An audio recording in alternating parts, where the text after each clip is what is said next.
pour ce qui concerne l'explication de ce que c'est que pour moi la conscience, ben, la conscience, c'est l'obéissance.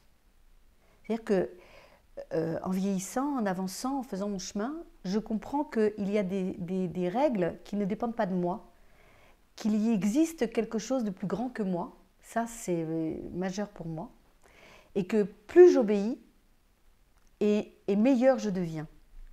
Et que je ne confonds pas l'obéissance et la soumission. Mais il y a l'âme et l'ego. Mon âme a fait des choix d'incarnation. Elle est venue ici pour tester quelque chose que j'ignore, et je ne le saurai jamais. Je repartirai sans pouvoir même toucher l'objectif réel. Mais ce que je sais, c'est que à chaque fois que j'ai accepté, que je me suis inclinée, que j'ai dit oui pour que ça passe par moi, le cœur ouvert, sans essayer de m'approprier ce qui se passe, eh bien ça se fait avec une incroyable cohésion d'amour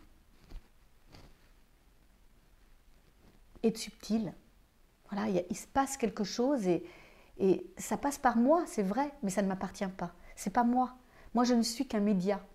Moi, je ne suis qu'une possibilité de changement pour l'autre. Je suis une opportunité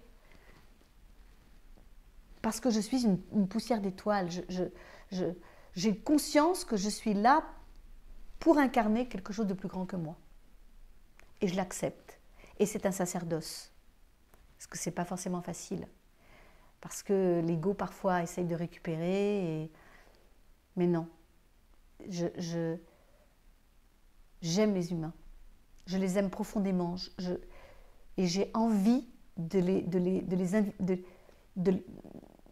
mettre de la conscience pour eux, qu'à chaque fois qu'ils vont s'incliner, à chaque fois qu'ils vont dire oui, à chaque fois qu'ils quitteront le fardeau pour le cadeau, eh bien, ils seront couronnés.